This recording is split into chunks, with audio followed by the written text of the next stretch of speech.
Welcome to Rewatch and Rank. On this channel, we rewatch older TV shows, provide a summary and opinion on the episode before ranking each episode against each other. And today's episode is One Piece East Blue Saga Warship Island Arc, Episode 57, Lone Island in a Distant Sea, the legendary Lost Island. Episode in a nutshell is a brief reminder of what happens in this episode. So basically, following the last episode, we catch up with the Marines as the crew sails away. The Marines, of course, have a broken mast. They need to repair it and have the other ships start to follow them. And Eric does command the other Marines to follow the crew, but not too quickly, as he doesn't want to spook them and he thinks that they will lead him to his Dragonite that he wants. But he does stop the Marine ships that he's on from reporting to Nelson, who is at first not aware of that fact, and we see him getting anxious about why it's taking so long to hear anything from Eric, before a Marine then does come in, and one of the other ships got word to Nelson that they were giving chase and had found the Millennium Dragon. This makes Nelson believe that Eric has betrayed him, and so he decides that they're all going to go and give chase as well with the full fleet.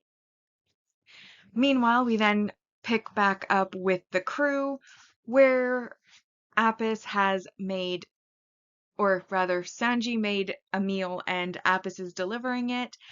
And as she brings it over, Luffy, who is by Ryu, gets super excited, grabs it with his bare hands, burning them and dropping the hot food onto Ryu's head, which ends up working out because Ryu was there daydreaming about some fish that were jumping out of the water being dragons like himself in the sky, and the shock of the heat jogs his memory that the Lost Island is to the east, and so they head to the east.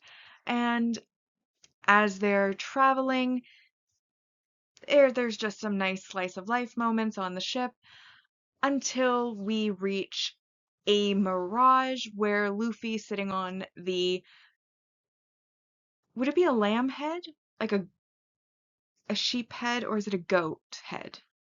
Either way, the figurehead of the Going Merry, he sees it, he basically it looks like a mirror, he sees himself, and then he's going through, which freaks out Nami and Usopp. However, basically they can't turn the ship around, they all go through this mirror and find themselves in a foggy sea. Meanwhile, the Marines see them go in and balk at following them, so Eric takes a personal craft in order to follow them through the mirage. Once they're through into the fog, a storm occurs and they find themselves in the midst of a storm. Ryu's ropes for his raft almost come undone from the back, and Apis grabs it, hurting her hands. Zoro then grabs the ropes to help her stop them before Luffy uses his rubberness to basically tie himself to the raft in order to keep it on the ship.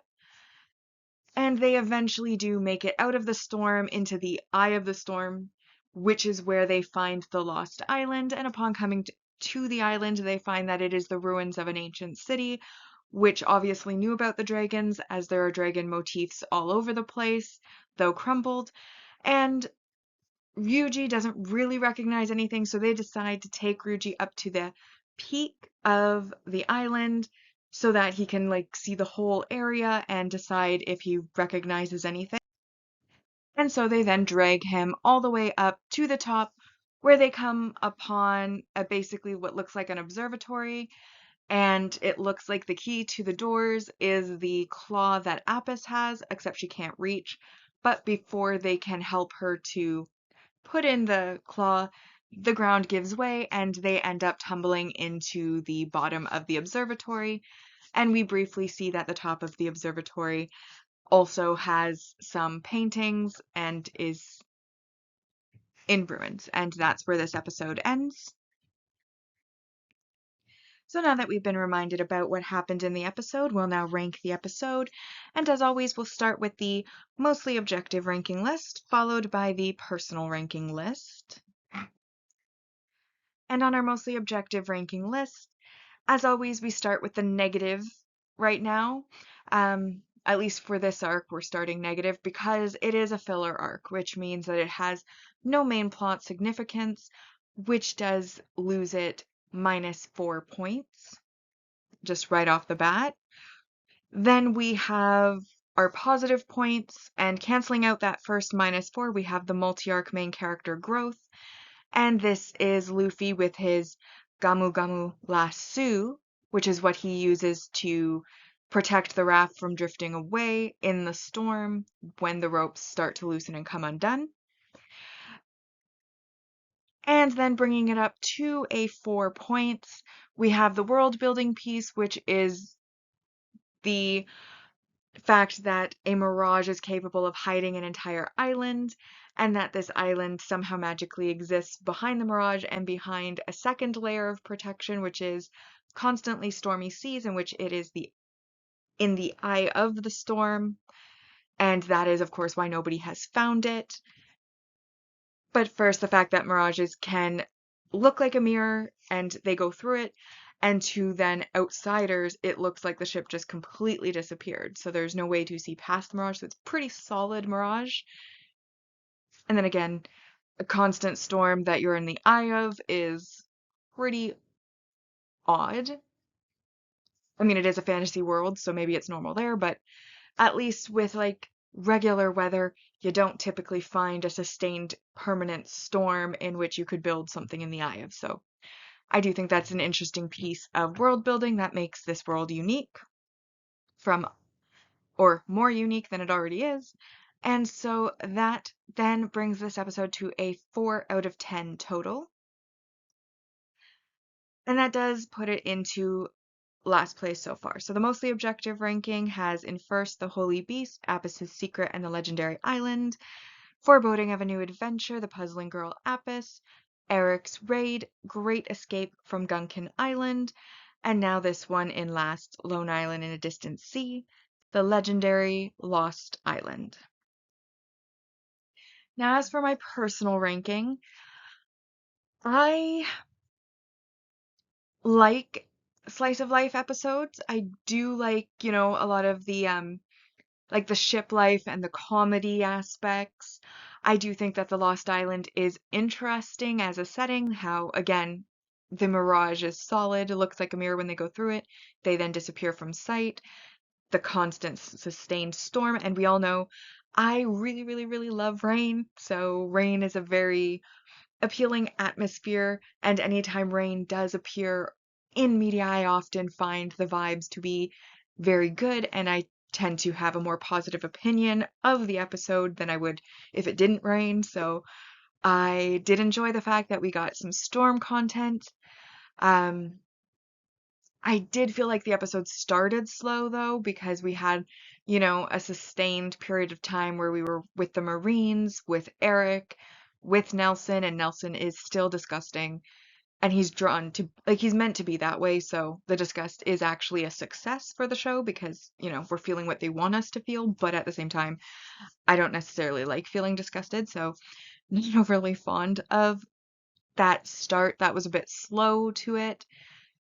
And then, there were the comedic elements with, Luffy grabbing the hot pot, which ends up spilling onto Ryuji, which ends up triggering his memory. Afterwards, Luffy uses his sandals to hold the pot so that he doesn't get burned again, which is smart, but also how clean are his feet? And now it's on his hands, and I'm just imagining the dirt, bacteria, etc. now on his hands, and how often does he wash his hands, being a teenage boy? It just gives me the ick big time that he's using his sandals on his hands. So that again, I wasn't overly fond of, but I get the comedic aspect, and obviously he needed something because it burned his hands the first time. Um, you know, Usopp, when they're starting to wonder why they can't see the island, even though they've gone using like a heavy anvil, like metal anvil type thing, to, you know, bonk Ruji on the head again to see if he'll remember something, and then Nami basically like scolds him, and it shocks him into dropping it onto his own foot. That was funny. Obviously, then they have the pulling up through the city and all the boys have to pull and push, but Apis and Nami just get to walk casually and um, warns them not to complain because if they're talking, they can be pushing or pulling. But for all like there's a few comedy, I've also seen funnier episodes and funnier episodes with more action, and this really feels like it's an in-between episode where we're building to something else and trying to set something else up. Not to the point where I would call it a setup episode because it does have its own unique plot going on, but it does feel like a middle of a story, not the rising action or the climax, etc. So I felt 7 out of 10, which is only one less than the other ones, but still 7 out of 10 seemed fair. And that brings my personal ranking to in first, Eric's Raid, Great Escape from Gunkin Island, The Holy Beast, Apis' Secret, and the Legendary Island, Foreboding of a New Adventure, The Puzzling Girl Apis, and then Lone Island in a Distant Sea, The Legendary Lost Island. Bringing us to the saga ranking so far, where we'll be ranking each of the arcs within this saga. So we start on the mostly objective ranking, and Romance Dawn is in first, followed by Arlong Park arc, Logtown arc, Orangetown arc, Baretti arc, Syrup Village arc, and then Buggy Side Story arc is tragically in last place. And Warship Island arc so far has a score of 27 out of 80. Meanwhile, on the personal ranking, Buggy Side Story arc is rightfully where it belongs in first, followed by Arlong Park arc, Orangetown arc, Romance Dawn arc, Logtown arc, Baretti arc, Syrup Village arc, and then Warship Island arc is currently sitting with 31 points out of a possible 80. And now we come to our final segment, which is the series ranking so far. And this is where we'll be ranking each of the sagas against each other based on the scores that each of the arcs receive. And so far, the East Blue Saga has a score of 41 out of 80 on our mostly objective ranking. And then on the personal ranking, it has a score of 34 out of 80. And with that, we've now rewatched and ranked One Piece, East Blue Saga, Warship Island Arc, Episode 57, Lone Island in a Distant Sea, The Legendary Lost Island. Like and subscribe if you'd like to, and I'll see you in the next episode.